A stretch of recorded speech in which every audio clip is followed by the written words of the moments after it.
오늘 함께 나눌 하나님 말씀 출애굽기 20장 1절부터 6절까지의 말씀입니다. 구약 성경 113페이지에 있습니다.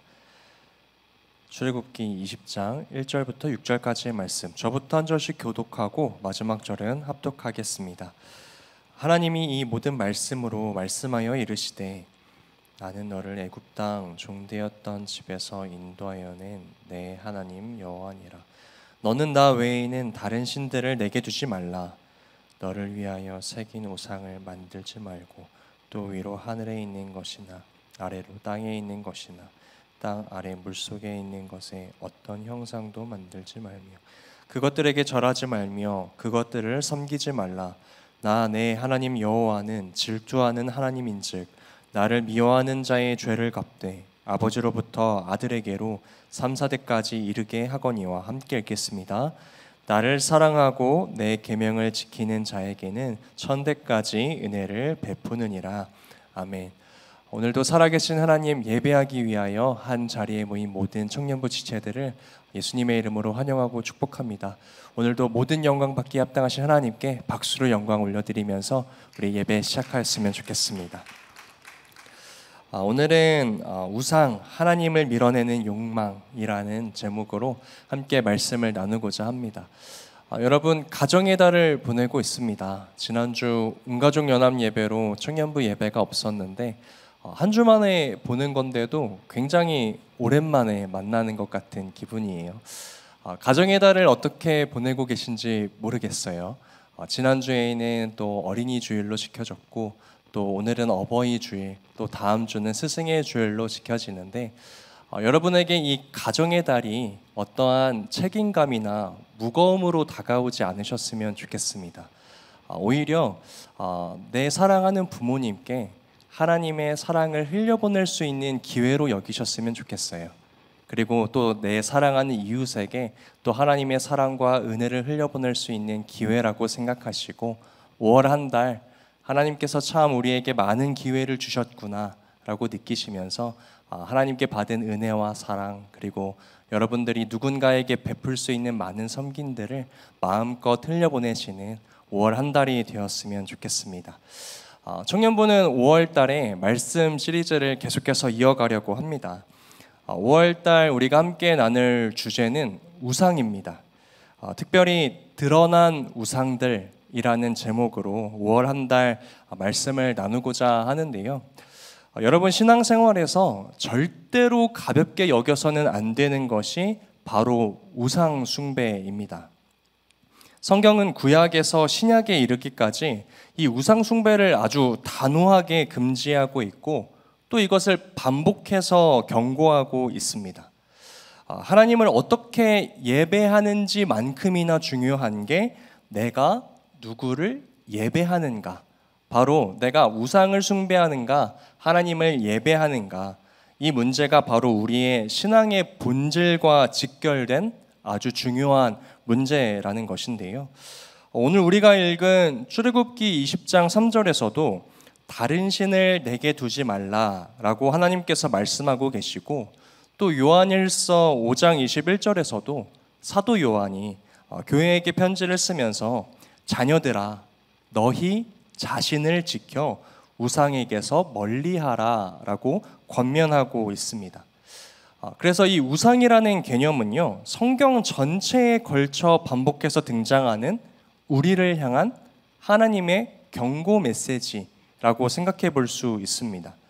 아마 이런 우상을 이야기하면 이 자리에 앉아 계신 어떤 분들은 아니, 저는 교회도 다니고 예배도 잘 드리는데 우상 숭배와는 관련이 없지 않습니까? 라고 생각하실 수 있지만 하지만 여러분, 많은 크리스천들이요, 자신이 우상 숭배를 하고 있음에도 불구하고 이 사실을 인지하지 못한 채 살아가고 있는 경우가 많습니다. 왜 그럴까요?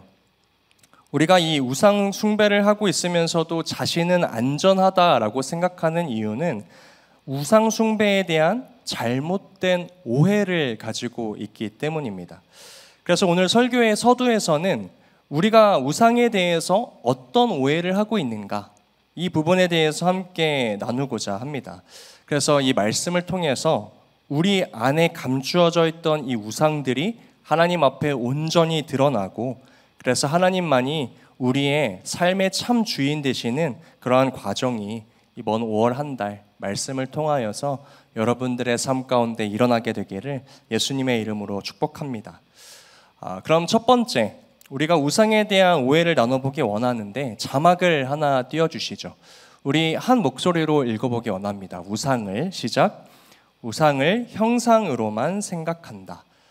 여러분, 많은 사람들이 이 우상이라는 단어를 들으면요, 어떤 기괴한 모양을 가진 돌상이나 고대 신전의 신상들을 떠올립니다. 그래서 이 우상 숭배라는 게 마치 과거에만 있었던 원시 종교 이야기이다 라고 생각하는 분들이 계시는데요. 하지만 이 우상 숭배의 핵심은요, 형상이 아니라 그 형상에 어떠한 의미를 부여했는가입니다. 중요해서요, 한번 따라해 봅시다. 우상 숭배의 핵심은 형상이 아니라 그 형상에 어떠한 의미를 부여했는가이다. 그 형상에 어떠한 의미를 부여했는가이다. 여러분, 제정신인 사람이 아무 의미도 없는 돌멩이나 나무에 절을 하지는 않습니다. 그런데 이렇게 절을 하는 사람들이 많은 이유는요, 단 한 가지입니다. 내가 간절히 바라는 것과 그 의미를 어떤 형상, 어떤 대상에게 부여했기 때문입니다. 이것이 나에게 건강을 가져다 줄 거야. 이것이 나의 안전을 지켜줄 거야. 이것이 재물과 성공을 가져다 줄 거야. 그렇게 믿고 기대하기 때문에 결국 어떠한 형상 앞에 무릎을 꿇고 그것을 섬기게 된다라는 것이에요. 그래서 여러분, 우상 숭배는 결국 내 마음이 무엇에 빼앗겼는가에 대한 문제입니다. 드러난 우리 눈에 보이는 형상은 단지 도구일 뿐이고 진짜 문제는 뭐예요? 내 마음의 중심의 문제라는 것이죠. 그래서 여러분, 오늘 하나님께서 우리에게 너희 우상을 섬기지 말아라 라고 하신 명령은 단지 어떤 조각상 앞에서 절하지 말라 정도의 의미가 아니에요. 하나님의 이 말씀은 오늘 우리에게 질문을 던지고 계십니다. 너의 마음 중심에는 무엇이 자리를 차지하고 있느냐? 이 질문을 우리에게 던지신다라는 것이죠. 만일 우리의 마음의 중심에 하나님이 아닌 다른 것이 있다면 그것이 바로 우상이야 라고 오늘 말씀을 통해서 알려주고 계신 겁니다. 여러분, 오늘날에도 마찬가지예요. 우리가 어떠한 조각상 앞에 절하지 않아도 만일 내 마음 깊은 곳에 하나님보다 더 소중히 여기고 있는 것이 있다면, 그리고 그것이 없으면은 내가 불안하고 내가 살 수 없을 것 같다라고 느껴진다면 그것이 바로 내가 섬기고 있는 우상이라는 것입니다.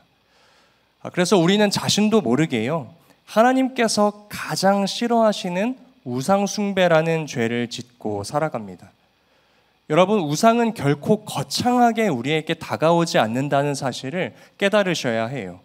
오히려 우상은 아주 교묘하게 그리고 은밀하게 우리의 마음속에 들어와 우리의 첫 번째 자리를 차지하게 됩니다.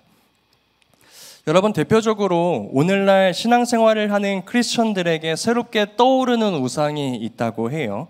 그것은 바로 챗GPT입니다. 아마 이 자리에 앉아 계신 분들도 일상에서 많이들 사용하고 계신 걸로 알고 있어요. 여러분, 이 챗GPT가 참 유익합니다. 많은 영역에서 우리에게 빠른 정보도 주고 또 다양한 도움과 자료를 제공해 줍니다. 그런데 문제는 이것이요, 하나님과 우리의 관계 속에도 반드시 필요하다고 여겨질 때 이 문제가 생기게 된다라는 것이에요.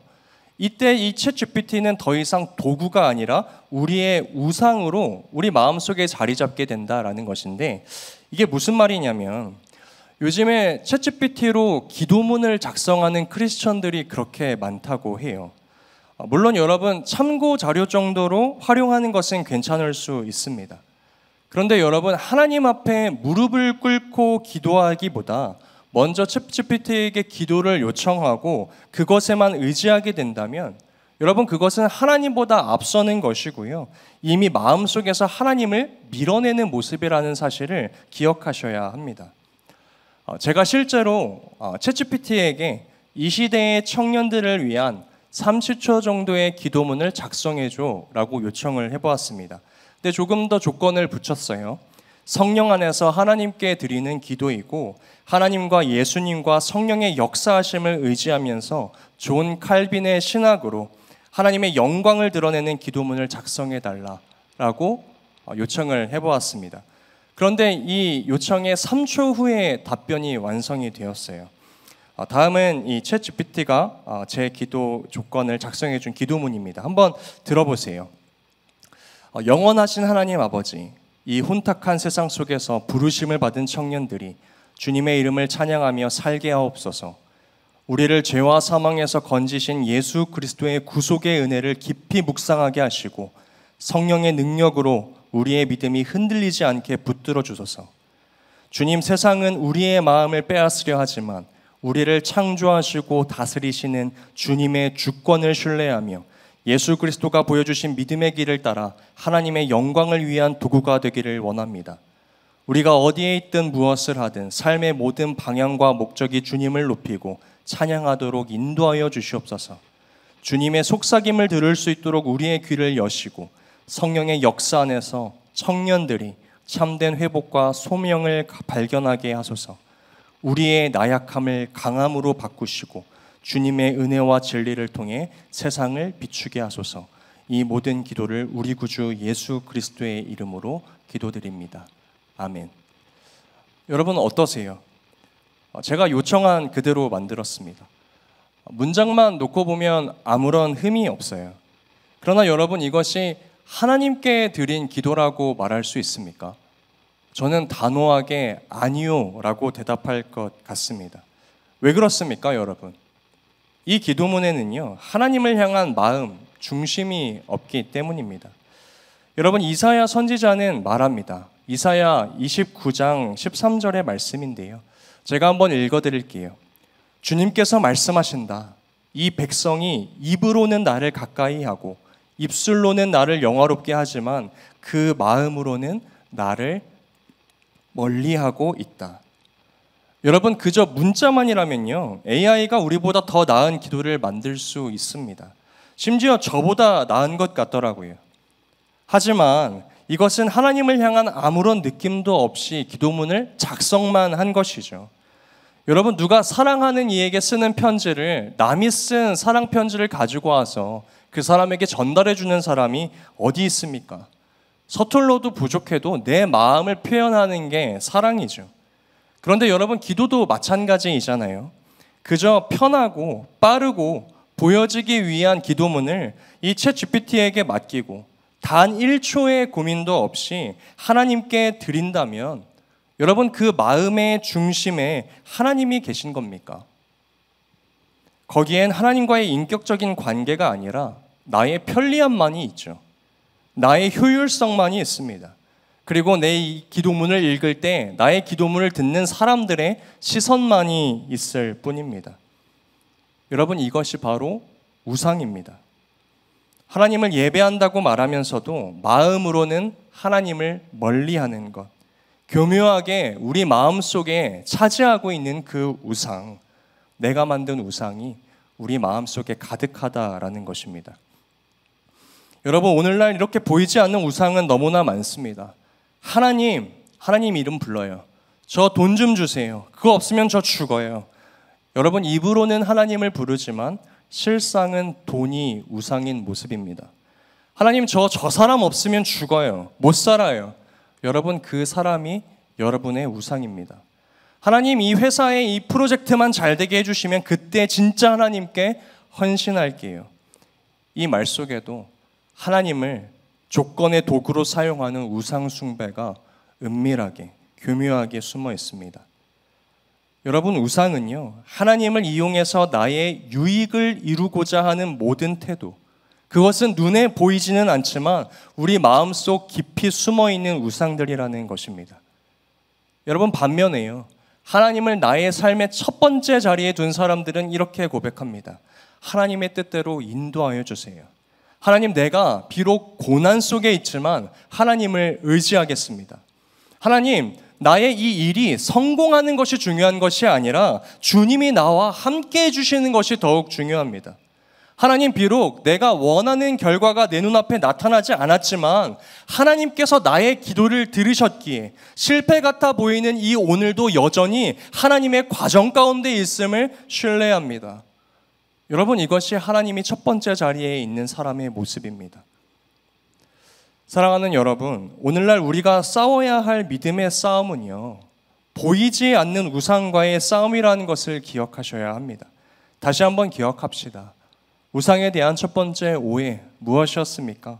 우상은 형상이 아니라 마음의 중심이다. 두 번째로 한번 넘어가 볼게요. 두 번째, 우리가 우상에 대해 가지고 있는 오해입니다. 화면을 한번 띄워주시죠. 함께 읽겠습니다. 시작. 우상은 내가 만든다. 여러분, 많은 사람들이 이렇게 말해요. 요즘 세상이 다 그렇잖아요. 주변에 있는 문화가 나를 유혹해서 나는 어쩔 수가 없었어요 라는 말들을 해요. 마치 우상은요, 외부에 이미 만들어져 있고 나는 그것에 끌려갈 수밖에 없는 피해자처럼 이야기합니다. 하지만 여러분, 성경은 분명히 이야기합니다. 우상은요, 단지 외부에서 주어진 것이 아니라 내 마음속에서 만들어지고 내가 의도적으로 들여놓은 것이라는 사실입니다. 우리 에스겔 14장 3절의 말씀을 한 목소리로 읽어보기 원합니다. 인자야, 시작. 인자야, 이 사람들이 자기 우상을 마음에 들이며 죄악의 걸림돌을 자기 앞에 두었으니 그들이 내게 묻기를 내가 조금인들 용납하랴. 여러분, 여기에서 주목해 볼 표현이 있어요. 사람들이 자기 우상을 마음에 들였다라는 말씀입니다. 여러분, 무슨 의미예요? 우상은 누군가가 강제로 집어넣거나 외부에서 침입되는 것이 아니라 내가 스스로 받아들였다라는 것입니다. 다시 말해서요, 여러분, 우상은요, 내가 원한 것이었어요. 나에게 필요했던 것이었습니다. 그리고 나의 욕망에 따라 내가 스스로 만들어냈다라는 것입니다. 여러분, 우상을 내가 스스로 만들어냈다라는 이 표현이 조금 낯설게 들리실 수도 있을 것 같아요. 저는 우상을 만든 적이 없습니다. 하지만 여러분, 잘 들여다보면요, 우리의 마음은 매일같이 우상을 새롭게 만들어내고 있습니다. 어떤 날은요, 연애가 우상이 되어요. 이 사람이 있어야 내가 사는 것 같아. 어떤 날은 직장이 나의 우상이 됩니다. 이 직장에 들어가야 내 인생이 안정될 것 같아. 어떤 날은 돈, 외모, 건강, SNS, 팔로워 수, 성과까지도 우리의 우상이 될 수 있다는 것입니다. 여러분, 결국 우상이라는 것은요, 그날 내 마음을 차지한 주인이 무엇인지에 따라 정해지는 것이라는 겁니다. 그래서 여러분, 신학자 칼빈은 이렇게 이야기했습니다. 자막을 한번 띄워봐 주시죠. 함께 읽어볼까요? 시작. 인간의 마음은 우상을 만들어내는 공장이다. 여러분, 저는 이 말이요, 아주 탁월하고 정확한 표현이라고 생각합니다. 우리의 마음은요, 마치 공장처럼 매일같이 자신의 필요와 욕망에 따라 새로운 신을 만들어내요. 그것을 포장합니다. 아, 이거 나 필요했지. 이거 나한테 꼭 필요했던 거지. 고이 포장해서 내 마음 첫 번째 자리에 들여놓는다라는 것이에요. 단지 절을 하지 않았을 뿐이지, 그것들을 향한 행위가 없을 뿐이지, 삶의 대부분을 그 욕망을 향해 다 바치며 살아간다라는 것입니다. 그러므로 여러분, 우상은요, 밖에, 외부에 있는 것이 아니에요. 우상은 언제나 내 안에서 시작됩니다. 내가 원하는 것, 내가 붙잡고 싶은 것, 그것 없이는 살 수 없다고 생각하는 그것이 바로 내가 만든 우상입니다. 우상은 나의 욕망에서부터 시작되어 하나님을 밀어냅니다. 여러분, 여기까지가 두 번째, 우상에 대한 오해였습니다. 우상은 만들어져 있는 것이 아니라 내가 만들어낸다. 그렇다면 세 번째, 우상에 대한 오해입니다. 자막을 한번 띄워봐 주시죠. 함께 읽겠습니다. 우상은, 시작. 우상은 나쁜 것이 아닌 좋은 것으로 다가온다. 여러분, 사람들은 많은 우상들이요, 영화 속에 나오는 마치 사악한 존재처럼 불쾌하고 어둡고 두려운 모습으로 눈에 띄게 나에게 다가온다라고 생각합니다. 그래서 언제든지 나는 우상을 거부할 수 있는 믿음이 있고 자신감이 있고 자신은 우상에게서 안전하다라고 생각을 해요. 하지만 우상의 진실은 그 반대입니다. 여러분, 우상은 결코 불편하고 무서운 모습으로 우리에게 다가오지 않습니다. 오히려 우리에게 꼭 필요하고 매력적인 모습으로 우리에게 다가옵니다. 그래서 팀 켈러 목사님은 이렇게 이야기했습니다. 자막을 한번 띄워봐 주시죠. 함께 읽어볼까요? 우상은, 시작. 우상은 나쁜 것이 아닙니다. 오히려 좋은 것일수록 우상이 되기 쉽습니다. 당신에게 꼭 필요하고 좋은 것을 하나님 자리에 앉힐 때 끔찍한 악을 낳는 영적 중독이 시작됩니다. 여러분, 우상이 위험한 이유는요, 그것이 너무 좋기 때문이에요. 질문을 해봅시다, 여러분. 여러분, 성공하고 싶지 않으세요? 여러분, 인정받고 싶지 않으신가요? 여러분, 안정된 가정을 꾸리고 싶은 마음 없으세요? 여러분, 그 상처나고 슬픈 감정을 위로받고 외로움을 채우고 싶은 마음이 없으세요? 여러분, 이 모든 것들은 사실 다 좋은 것입니다. 하나님께서 우리에게 주신 선한 선물이에요. 그런데 문제는요, 여러분, 이 좋은 것들을 나의 삶의 궁극적인 것들로 만들 때입니다. 하나님께서 우리에게 주신 이 좋은 것이 하나님보다 더 중요한 것이 되는 순간, 그것은 더 이상 선물이 아니라 우리를 삼키는 괴물이 된다라는 것입니다. 우상이 된다라는 말이죠. 예를 들어볼까요, 여러분? 사랑은 좋은 것입니다. 그러나 사랑받지 못하면 무너지는 자아가 있다면 여러분, 그 사랑은 우상이에요. 여러분, 성공은 귀한 것입니다. 그러나 실패 하나로 나의 존재가 무너진다면 그 성공은 우상입니다. 여러분, 가정은 축복이에요. 이 자리에 앉아 계신 청년 여러분들, 주님의 귀한 가정 만드시길 예수님의 이름으로 축복합니다. 그러나 나의 자녀나 부모가, 나의 배우자가 하나님보다 중요해진다면 가족도 우상이 될 수 있습니다. 여러분, 사역도 은혜입니다. 그러나 하나님보다 더 인정받고 싶어서 사역한다면, 남의 눈에 드러나기 위하여 헌신하고 사역하고 있다면 여러분, 사역 또한 우상이 될 수 있습니다. 처음에 나를 채워줄 것 같았던 그것들이 점점 나를 지배하고 마침내 하나님 자리를 차지하게 될 때 그것을 우리가 의지하고 그것들을 섬기며 살아가게 된다라는 것이에요. 여러분, 우리에게 우상은 늘 속삭입니다. 너 나 없이는 못 살잖아. 나만 있으면 행복할 수 있어. 다른 사람들은 너 빼고 다 가지고 있어. 우상은 절대로 우리에게 나쁜 얼굴로 다가오지 않습니다. 언제나 너에게 꼭 필요한 것이야 라는 얼굴을 하며 다가옵니다. 그래서 세 번째 우상의 핵심은요, 우상은 나쁜 것이 아니라 좋은 것을 하나님보다 더 사랑할 때 생긴다라는 것입니다. 다시 한번요, 여러분, 중요해서 다시 한번 말씀드립니다. 우상은 나쁜 것이 아니라 좋은 것을 하나님보다 더 사랑할 때 생긴다. 여러분, 지금까지 우리가 우상에 대한 세 가지 오해를 한번 살펴보았습니다. 여러분들이 지금까지 알고 계셨던 우상의 내용과 동일하신지 모르겠어요. 여러분들은 우상에 대해서 얼마나 알고 신앙생활을 해오셨습니까? 생각보다 우리는요, 수많은 우상에 노출되어 있다라는 사실을 아마 여러분 앞부분의 내용을 통하여서 알게 되셨을 것 같아요. 그러나 그에 비해 우리는 너무나 무방비하게 살아간다라는 것입니다. 많은 그리스도인들이 자신은 우상과는 무관하다 생각하며 살아간다는 것이에요. 그런데 여러분, 바로 그 순간이 가장 위험한 순간이라는 것을 기억하셔야 합니다. 왜냐하면 사탄은요, 우리에게 대놓고 너 하나님을 버려라 라고 노골적으로 유혹하지 않기 때문이에요. 오히려 사탄은 우리에게 좋은 것으로 포장된 우상을 우리에게 가지고 와서 이렇게 속삭입니다. 하나님도 좋아.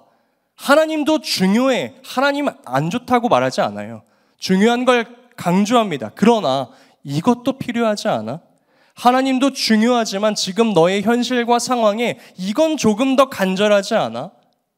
사탄은 계속해서 우리 마음의 중심에 하나님보다 조금만 더 사랑하고 조금만 더 기대하고 조금만 더 의지하게 되는 무언가를 우리 마음의 중심 첫 번째 자리에 자리 잡게 만든다라는 것이에요.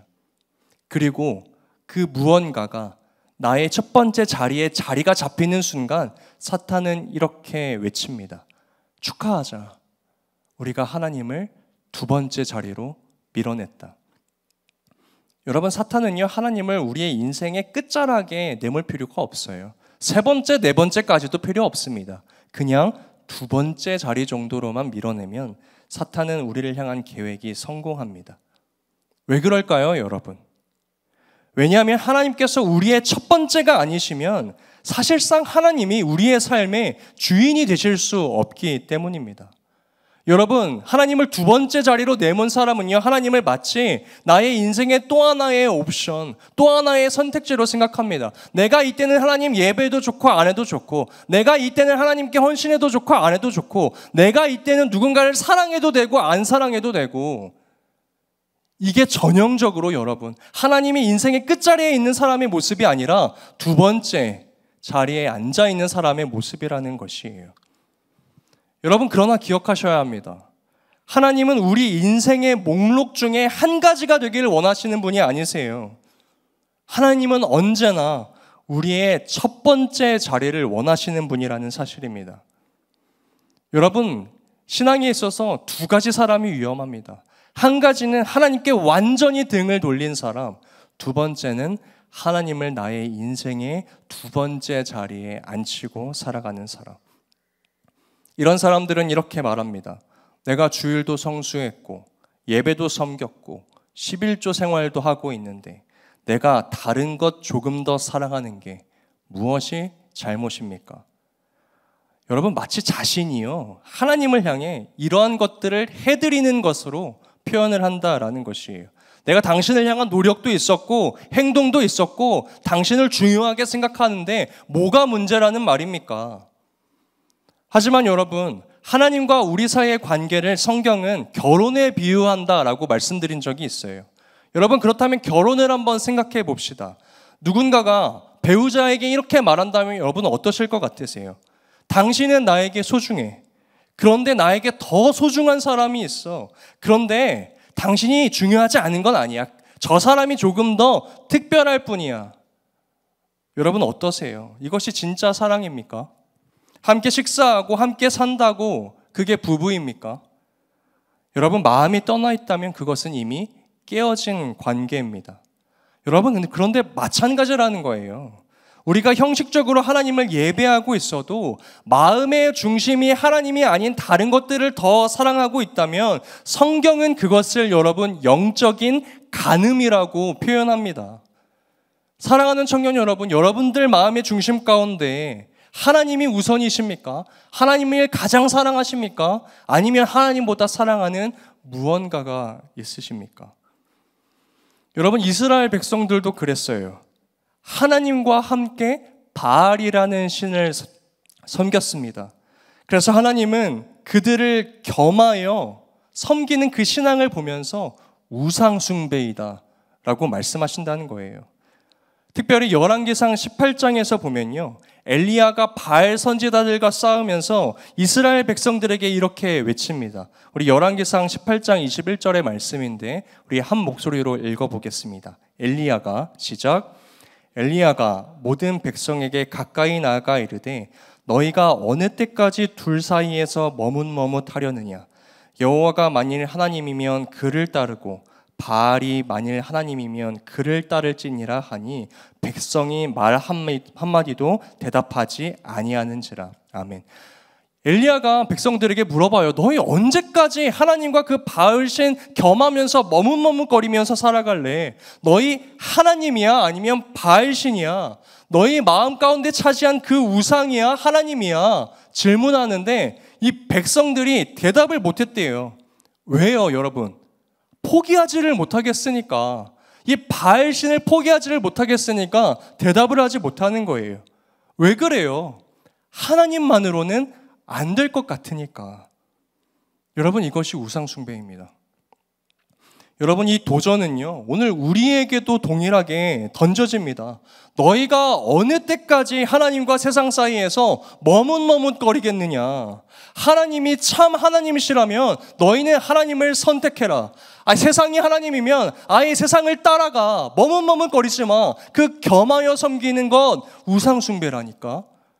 그런데 여러분, 오늘 이 질문 앞에서 단호하게 나는 하나님을 선택하겠습니다라고 말할 수 있는 청년들이 얼마나 있겠습니까?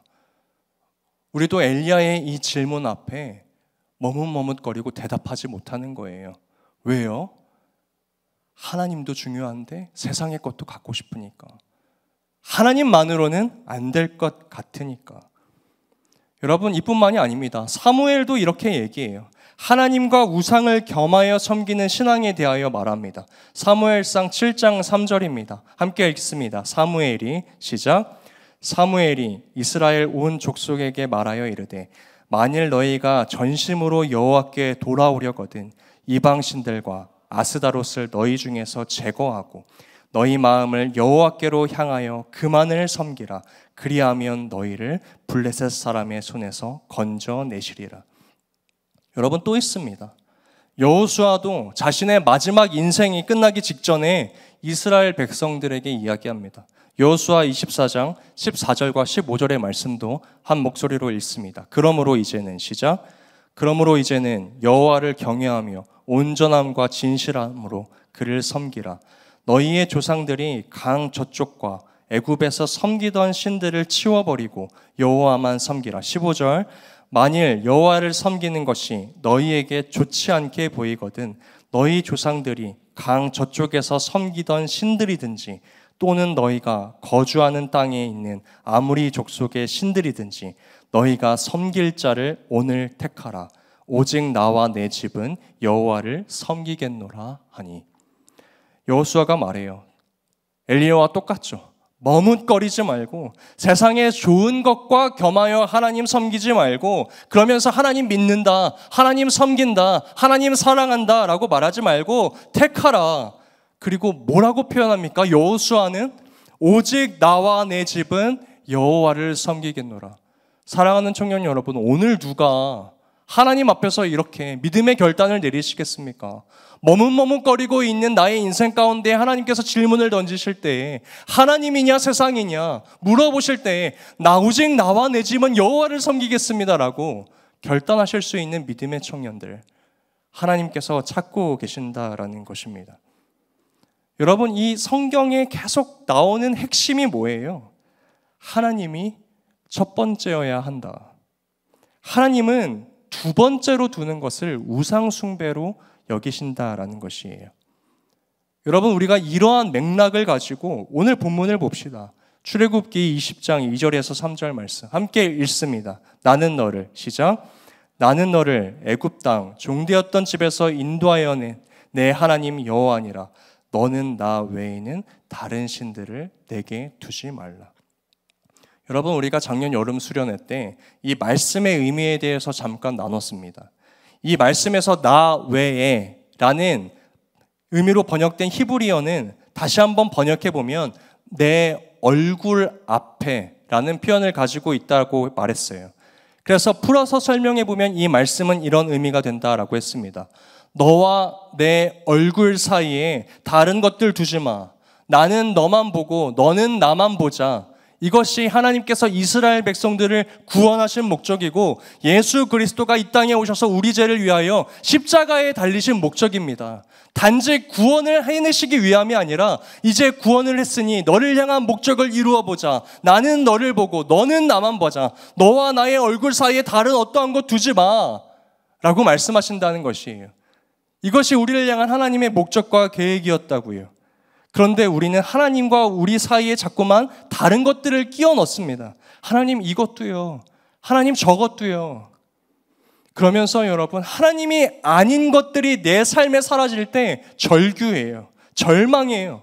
원하던 사람이 내 삶에서 떠나가면, 원하는 직장에서 떨어지면, 재물이 사라지면 삶이 무너집니다. 그리고 하늘을 향하여 삿대질을 하면서 하나님께 외치죠. 하나님, 이게 뭡니까? 당신이 나한테 어떻게 그렇게 하실 수 있습니까? 당신은 살아계십니까? 하지만 여러분, 정작 우리는 인생에서 첫 번째 자리에 앉아 계셔야 할 하나님이 우리의 삶에서 멀어질 때는 절망하지 않습니다. 절규하지 않아요. 슬퍼하지 않습니다. 말씀이 들리지 않아도 고통스럽지 않습니다. 기도가 메말라 있어도 아주 평범하게 하루를 잘 살아갈 수 있습니다. 그것이 우리에게 고통이 되지 않아요. 왜 그럴까요? 하나님이 첫 번째가 아니어서 그렇습니다. 그 말씀이 곧 하나님이시다라고 성경은 이야기하는데, 요즘 시대의 사람들은 말씀을 보지 않습니다. 시간 낭비예요. 여러분, 말씀을 보지 않겠다는 건 하나님의 인도하심을 받지 않겠다는 의미이고, 하나님의 인도하심을 받지 않겠다는 건 내 삶의 주인이 내가 되겠다는 이야기입니다. 그런데 여러분, 다 한 번씩 그렇게 살아가 보셨잖아요. 내 뜻대로 살아가고 싶은 욕망들 다 있으셨잖아요. 그런데 세상을 살아가 보니까 나의 뜻대로 사라집니까? 안 되죠. 그래서 자꾸만 다른 것들을 의지합니다. 돈, 사람, 명예, 자리. 여러분, 그것이 또 우리의 우상이 됩니다. 하나님을 첫 번째 자리에 앉히지 않은 인생은 그 자리에 분명하게 다른 우상이 차지하게 된다라는 것입니다. 사랑하는 청년 여러분, 우리는 날마다 하나님을 두 번째 자리에 앉혀놓고 절망하지 않습니다. 오히려 이 모습을 보시고 애통해 하시는 분은 하나님이세요. 하나님께서는 온전히 자신을 선택하지 못하고 사랑하지 못하는 우리를 향해 구약, 신약, 성경 전체를 통해서 우상을 겸하여 섬기면 안 돼. 너 나만 바라봐야 돼. 나만 의지해야 돼. 나만 사랑해야 돼. 그래야 너에게 소망이 있어 라고 외치셨지만, 수천 년의 역사 가운데 인간은 늘 하나님을 두 번째 자리에 앉혔습니다. 결국 하나님은 그 첫 번째 자리를 회복하기 위해 하나님의 아들이신 예수 그리스도를 이 땅 가운데 보내십니다. 여러분, 이 땅에 오신 예수 그리스도가 어떻게 다시 한번 우리의 첫 번째 자리를 차지하십니까? 모든 우상들을 깨부십니까? 하나님을 사랑하지 못하는 우리를 정죄하고 판단하고 혼내셔서 강제로 그 첫 번째 자리를 차지하십니까? 아니에요. 하나님을 밀어냈던 우리의 욕망의 죄 때문에 십자가에 달리십니다. 그리고 그 십자가의 자리에서 예수님께서는 자신을 버린 자들을 향해 이렇게 말씀하세요. 나는 너희를 첫 번째로 사랑한다. 너희는 나에게 첫 번째이다. 이것을 십자가에서 증명하십니다. 여러분, 예수님의 이 모습은요, 십자가에서 자신의 진짜 사랑을 나타내시면서 제발 자신의 백성들이 그들을 향한 신랑의 사랑을 깨닫기 원하시는 거예요. 사랑하는 청년 여러분, 오늘 예수님의 이 모습을 통하여 우리는 우상을 어떻게 이길 수 있는지를 발견하게 됩니다. 여러분, 우상은요, 단지 제거해서 사라지는 것이 아니에요. 우상을 이길 수 있는 방법은 단 한 가지입니다. 더 크고 깊은 사랑을 내 마음속에 채우는 것입니다. 내가 사랑하는 그 우상보다 예수 그리스도를 더욱 사랑하는 것이에요. 그리고 이 나의 사랑을 뛰어넘어 나를 사랑하시는 예수 그리스도의 사랑으로 나의 마음을 채우는 것입니다. 이 예수님의 사랑을 깊이 깨달을 때 우리의 마음을 차지했던 우상은 자연스럽게 그 자리를 밀려나게 된다라는 것입니다. 여러분, 그렇게 담배를 피우시던 아버지들이요, 아기가 생기고 나면요, 담배를 끊습니다. 쇼핑을 즐겨하던 어머니들은요, 아이를 위해서 소비를 줄입니다. 어떻게 이래요? 담배가 사라졌기 때문입니까? 내가 사고 싶은 물건이 사라졌기 때문이에요? 아니죠. 더 사랑하는 것이 생겼기 때문이잖아요.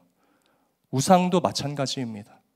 예수 그리스도의 사랑이 충만하게 우리 안에 거할 때, 그 십자가의 사랑의 의미를 진정으로 깨닫게 되었을 때 우리 안에 우상은 자연스럽게 사라진다라는 것이에요.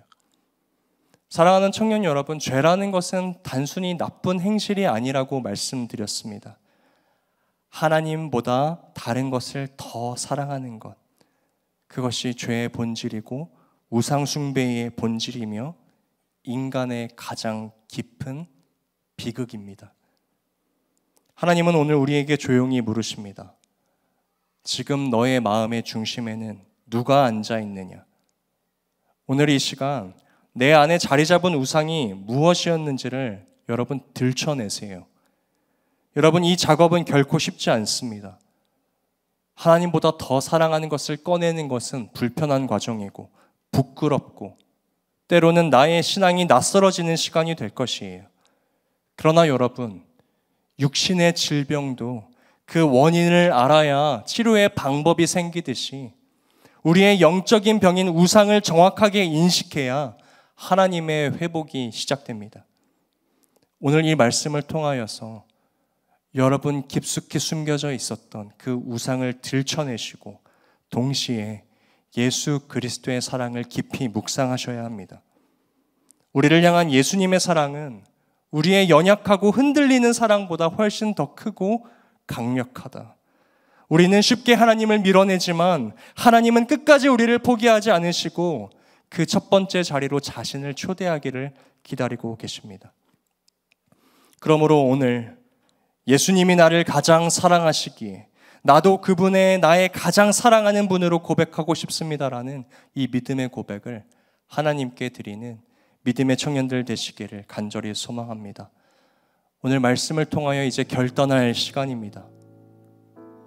하나님께서 우리에게 주셨던 그 좋은 것들, 어쩌면 수단과 도구에 불과했던 그것들이 나도 모르게 나의 삶의 목적이 되어 있지는 않습니까?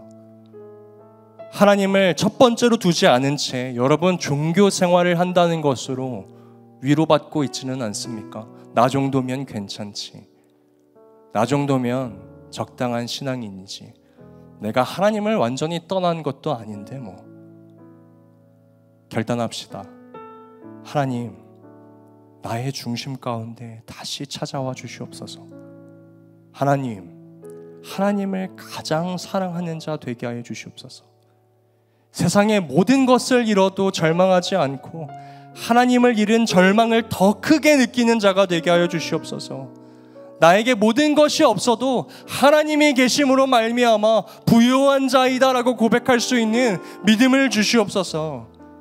나에게 가장 귀하신 예수 그리스도를 자꾸 부끄럽고 창피하게 여기는 그러한 삶을 살아가지 않도록 성령 하나님 인도하여 주시옵소서. 오늘 이 자리에 앉아있는 모든 청년들과 지체들이 내 속에 감추어져 있던 우상들을 드러내고 하나님 아버지를 내 인생의 첫 번째 자리로 보시는 그러한 은혜의 시간 되시기를 예수님의 이름으로 축복합니다.